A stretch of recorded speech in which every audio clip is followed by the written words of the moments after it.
Sau đó thì các bạn sẽ láng đều. Các bạn cứ trộn đều trứng với đường vào với nhau là được. Các bạn sẽ cho hết cả lon kem lỏng này vào nhé. Rồi mọi người sẽ nhìn thấy là cái nước đường ấy nó sẽ chảy.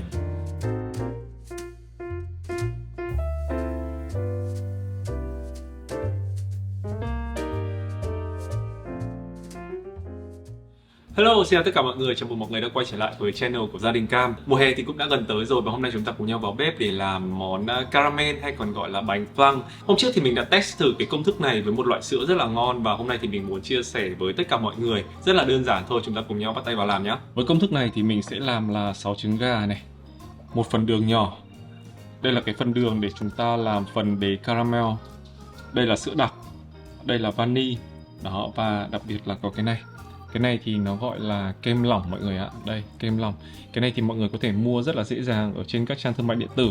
Nếu mà bạn nào mà đã đi Thái Lan rồi thì sẽ rất là quen thuộc với cả cái loại kem lỏng này. Tại vì là người ta hay pha với cả trà thái.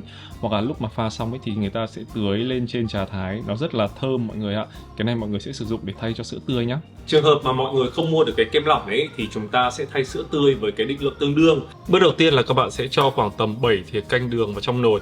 Chúng ta sẽ cho vào đây khoảng tầm 50ml nước. Các bạn sẽ bật bếp lên và đun đến khi hỗn hợp đường tan hết.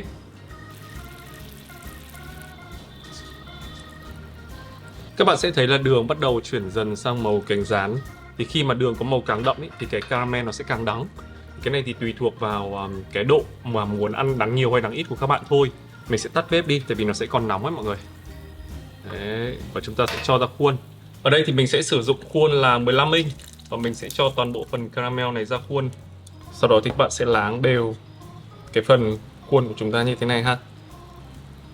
Các bạn sẽ thấy là cái màu caramel ấy nó rất là đẹp luôn. Với công thức ngày hôm nay thì mình sẽ sử dụng 6 trứng, bao gồm là 4 quả trứng nguyên và 2 cái lòng đỏ trứng.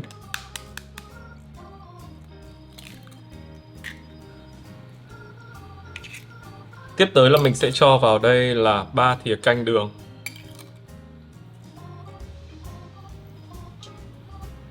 Và mọi người sẽ đánh đều cái hỗn hợp này lên nhé. Mọi người cứ đánh thoải mái thôi, không cần phải chú ý đến cái việc là mạnh tay hay là nhẹ tay đâu. Tại vì một chút nữa chúng ta còn làm các cái bước sau ấy, nó sẽ không lo đến cái việc là bánh nó sẽ bị lỗ rỗ hay là bị làm sao cả. Các bạn cứ trộn đều trứng với đường vào với nhau là được. Mình sẽ tận dụng luôn cái nồi vừa thắng caramel để làm hỗn hợp sữa. Đây thì mình sẽ có nửa hộp sữa đặc này. Dùng chính bát này các bạn sẽ cho vào đây 2 bát nước nóng. Các bạn sẽ cho hết cả lon kem lỏng này vào nhé. Trường hợp mà các bạn không mua được kem lỏng này thì các bạn sẽ thay sữa tươi không đường với định lượng tương đương. Mọi người sẽ nấu cái hỗn hợp sữa và kem này đến khi ấm nóng, khoảng tầm 70 đến 80 độ là ok. Mọi người chú ý là chúng ta sẽ không nấu sôi, tại vì là nấu sôi thì cái sữa và kem nó sẽ bị tách nước, kết cấu nó sẽ bị thay đổi. Mà nếu mà mọi người nấu mà nó chưa đủ nóng ấy, thì khi mà chúng ta trộn với trứng nó sẽ rất là tanh. Cho nên là khi nào mà các bạn thấy những cái viền mép nó hơi sủi lăn tăn và có khói bốc lên là lúc đó thì hỗn hợp này đã ok ha. Đấy, mọi người nấu đến khi mà hơi có khói như thế này là đạt yêu cầu. Chúng ta sẽ trộn vào hỗn hợp trứng nha. Các bạn sẽ đổ từ từ phần sữa nóng vào trứng. Các bạn vừa đổ, các bạn vừa khuấy. Tránh đổ ụp một lần thì trứng nó sẽ bị chín. Đây, các bạn cứ đổ từ từ thôi. Khuấy nhẹ nhàng để cho hỗn hợp sữa, trứng được quyện vào với nhau.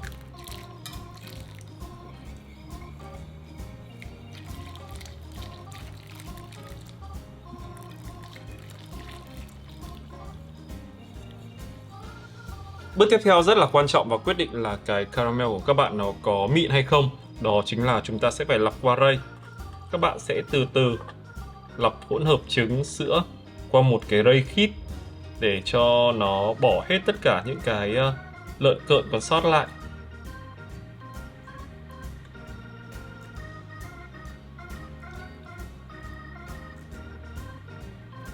Đó, các bạn rót từ từ thôi.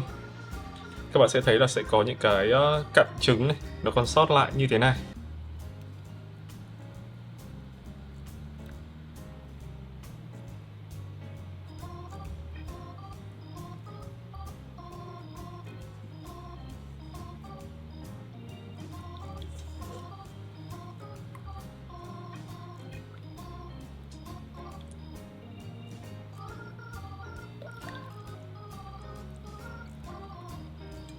Bước cuối cùng trước khi cho vào khuôn thì các bạn cũng sẽ lọc qua một cái rây và các bạn rót từ từ vào trong khuôn của chúng ta.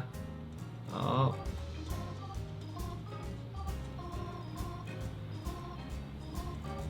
Các bạn sẽ thấy là ở trên bề mặt ấy nó sẽ có một vài những cái bong bóng như thế này. Thì để cẩn thận hơn thì chúng ta sẽ nhẹ nhàng chúng ta vớt những cái bong bóng đấy. Dùng một cái thìa ấy, mọi người gạt nhẹ nhẹ, đập nhẹ nhẹ thôi thì cái bọt này nó cũng sẽ vỡ ra. Các bạn lưu ý giúp mình là việc caramel có mịn hay không ấy, nó sẽ không phụ thuộc quá nhiều vào việc các bạn đánh trứng. Để cái caramel này nó được mịn thì quan trọng nhất là cái bước mà các bạn lọc qua rây. Các bạn lọc qua rây 2 đến 3 lần và chúng ta mỗi lần lọc thì chúng ta đổ rất là nhẹ nhàng, đổ thấp sát bề mặt, không đổ quá cao để nó tạo ra những cái bong bóng. Mình đã làm nóng lò rồi và bây giờ thì mình sẽ nướng cái bánh này 150 độ trong vòng 50 phút nhé. Và trước khi nướng thì mọi người chú ý là chúng ta sẽ bọc cái giấy bạc kín cái bề mặt này ha. Với món caramel thì chúng ta sẽ hấp cách thủy. Các bạn đun sôi nước, cho phần caramel vào một cái khay và chúng ta sẽ đổ nước vào 1/2 khuôn và sau đó thì mới đem nướng nhé.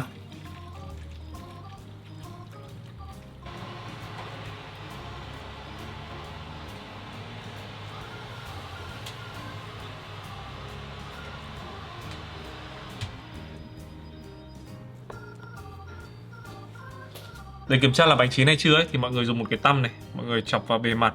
Đó, xong mọi người nhấc tăm lên. Nếu mà trong trường hợp mà tăm không còn dính trứng thì có nghĩa là cái bánh của chúng ta nó đã chín rồi.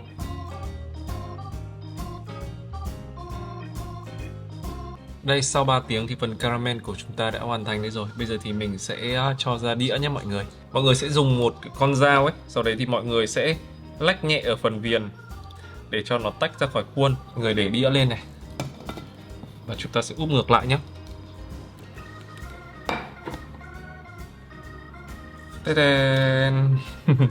Mọi người, đây là phần bánh flan. Ôi, mọi người sẽ nhìn thấy là cái nước đường ấy nó sẽ chảy xuống như thế này, rất là hấp dẫn.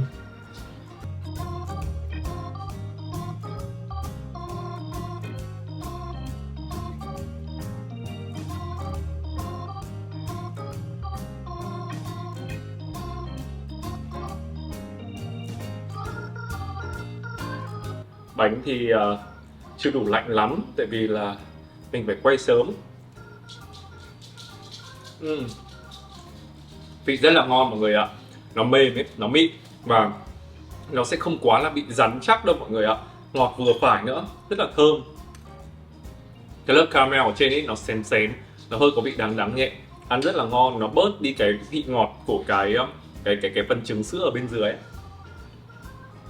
Nếu mà trong trường hợp mà mọi người không có một cái khuôn to ấy, mọi người có thể chia ra làm nhiều cái khuôn nhỏ thì lúc mà mọi người lấy bánh nó cũng sẽ dễ hơn, cũng như là cái việc mà chúng ta ăn đến đâu hết đến đấy luôn. Hy vọng rằng là hôm nay sau clip này thì mọi người sẽ làm được món bánh flan nhé. Và nếu như mọi người có những cái cách làm bánh flan hay làm caramel nào hay thì mọi người có thể chia sẻ bên dưới phần comment nhé. Cảm ơn mọi người rất là nhiều và hẹn gặp lại mọi người ở những video tiếp theo. Bye.